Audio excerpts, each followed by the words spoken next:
Happy New Year! Well, welcome back. That was taken from last week from our when we were Christmas celebrating. party, New Year's Eve. Christmas party. Yeah, it was a New Year's party. It was New Year's Eve party. Christmas New Year's party. And we were right here for it. That was damn. We were wearing the same clothes and everything. Yeah, Craig. we were actually. Yeah, Absolutely great. Now let's get into it, Sean. Craig, welcome back. Happy New Year. A whole new year. Listen, I don't know. So anyway, 2019 is going to be a big one for MMA, Craig. Big one for the Ground and Pound show. A lot coming up. A lot of shit to get through today in today's video. So Craig, without further ado, last weekend, what the fuck happened? Wow. What a card, man. Wow. UFC 232.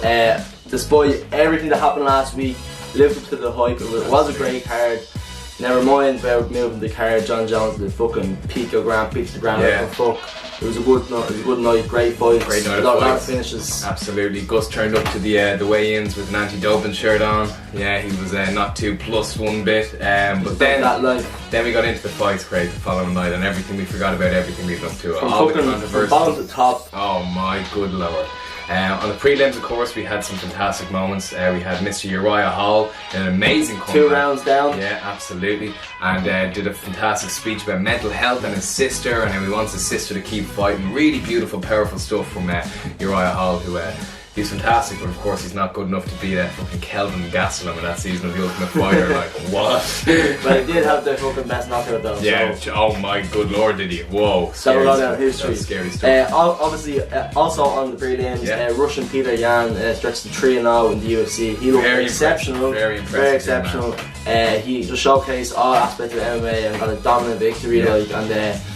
I think that 2019 he's one to watch in my opinion, one to watch in the bantamweight division. You know, I think like 2 more wins, even 1 more win in the bantamweight division, he can get into the top 10. Absolutely, absolutely. So there's a lot of big matches there for him in 2019, and I'm looking forward to seeing what 2019 has in store for him. Craig, another light heavyweight clash at the weekend. Very, very impressive performance from Mr. Corey Anderson, and John Jones is even considering fighting him next as one of his first title defenses. What do you think of that opinion? Well, what I'll say is there's actually a few light heavyweight contenders now recently. Thiago Santos, and now Corey Anderson as well with another big win over Ilia Latifi, who was number 4 ranked. You know, so I think Corey Anderson, like he's similar in build to John Jones. He's a strong wrestler.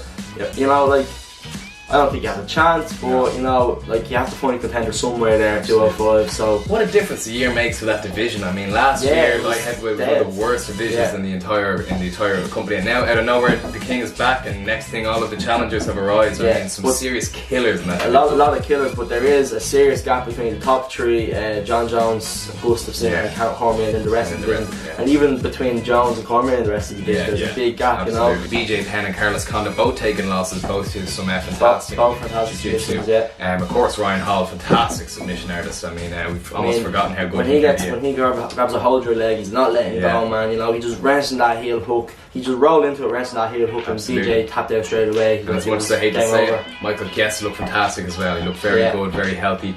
So brings up this question, Craig: when is too long to be holding on? You know. Yeah, I mean, you know, Carlos Condit, like, neither of them aren't actually that old, but like, Carlos Condit's on a 5-fight losing streak, you know, and he can't hang up there with the big. And the two of them, especially with their fighting style, they've taken so much damage. So much damage over the years. So much. Such entertaining fights they've given us, like, just so entertaining, but of course, there's the downside that where you take all the damage. Unless you're just a fucking genetically superior freak like Diego Sanchez, who can just take it for years and years. He's like a fish. He has fish brain. I don't know how he's still standing and winning fights, because he has taken probably the exact same amount of damage as them two. Also, Sean. Yes. Big night for the featherweight division. Whoa. Alexander Volkanovski knocked out Chad Mendes. Knocked his ass into retirement. Yeah, in the first round. Like, these are my words here. Look. I'm eating my words, Craig. I'm eating my words. I fucking won. But that was the only fight. That was the only fight me and Sean went against each other last week. Craig pulled through. And I pulled through my Aussie mate, Alexander Volkanovski, the great. Means we're 3 for 3, Craig. We're all square going into 2019. And then we're going to start with a clean slate. Yeah, clean slate. So the first Craig vs Sean is going to be that ESPN, first ESPN card, Dear Sean Cejudo. Seeing as they got rid of 233, start there, like, you know. And some very exciting stuff coming in 2019 for that ESPN deal when it finally kicks in. It's going to be a lot of big fights. A lot of big stuff, and a lot of money being pumped into that, I would imagine, which would mean some very entertaining fights for these nasty boys. Craig, we at the co-main event. In my opinion, the biggest moment of the night. Whoa. Who the fuck saw that come? I was gobsmacked for the whole minute. 13 years undefeated Cyborg. An absolute killer, a monster. No one thought she could be touched. Even as good and as big as Nunes is, and as fantastic as she's been, we still all had our doubts. Me and you went against her. Boy, were we wrong. Oh my Lord Almighty. Crazy Amanda wrong. Nunes making herself the featherweight, well, actually women's MMA goat right there. The greatest of all time. 51 seconds is all it took her to knock Chris Cyborg out. And it was a walk off, man. Yeah. She threw that overhand right, was turned around and straight away, Cyborg face planted.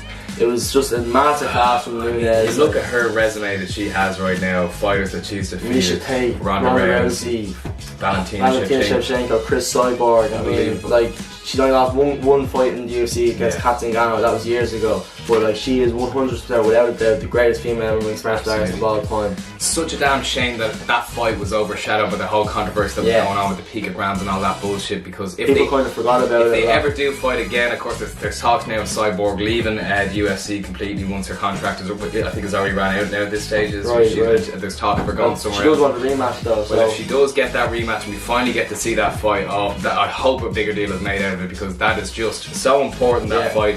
When you look at Mount Rushmore of this sport, those two ladies are going to be on it regardless of gender. Those two ladies are going to be on it. So there you go. I mean, we also saw after the fight, we posted on our Instagram page, Clarissa Shields, a friend of Cyborg's, Olympic boxing champion, talking to her, telling her like, why the fuck do you jab? Like, you jab at me, jab at her short ass, you know? So maybe Cyborg comes into the rematch, she might be a bit smarter with her boxing and not brawl with Amanda. So I would love to see a rematch, but I think she'd make leaps and bounds improvements there. Which brings us on, Craig, to our main event. Wow.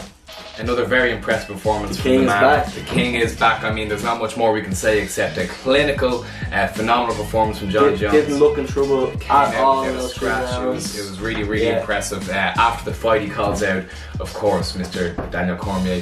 He says, "Daddy's home.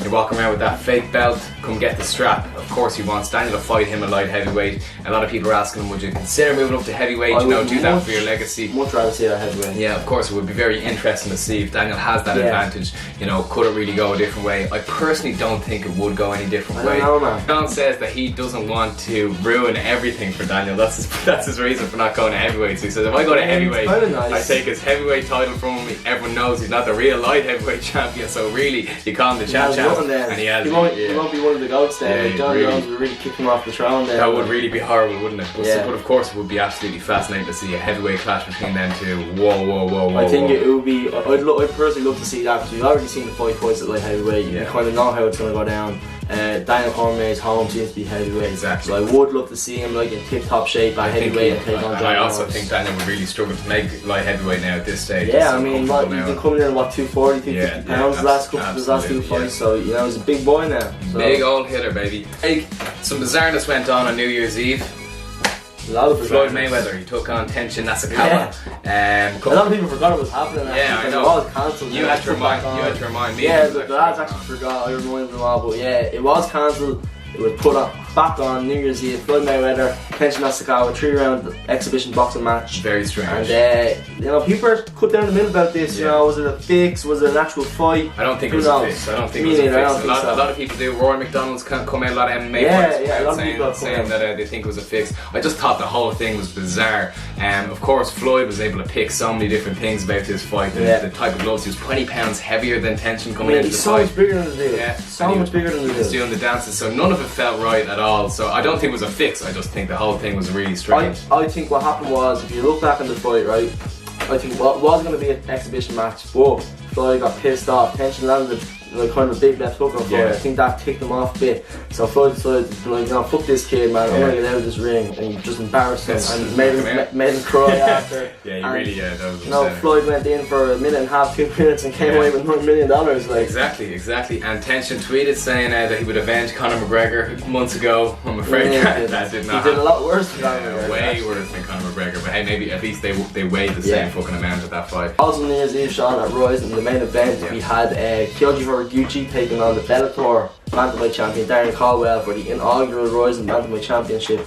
And to a shock to me and a shock to a lot of the MMA community, but not everybody, you know, because Kyoji Horiguchi is fantastic. An absolute killer, fantastic. But he did tap out Darren Caldwell in the 3rd round with a guillotine and became the champion. And Bellator and Darren have already exercised their rematch clause in the contract. Okay, I didn't know. There's rematch clause in the contract, so Kyoji is going to be going over to Bellator and taking on Darren over there for the bantamweight belt, you know. Holy shit. So Craig, right after the fight broke out, of course, the rumours have been spread worldwide. Daniel Cormier took to Twitter. He was calling back straight to the shots of John Jones. I think he's still a little bit obsessed with the man. Absolutely. John Jones has to be, man. John Jones knows how to make that boy angry very quickly, and oh my god, it's just so horrible, isn't it? It's just so funny and so I just horrible. want to leave him alone. It's just like, Daddy, oh maybe I got it right here. Do we see John Jones facing Daniel Cormier in 2019 for the 3rd time? I'm gonna say yeah. I'm gonna go out there and say yeah. I think if Brock Lesnar doesn't happen anytime soon, do you know what? That might be the next fight. I think even if Brock Lesnar does happen, man, I think DC will want to do it himself, man, to prove to himself. Absolutely, I think it will still happen, but I think Brock will be his next fight. If he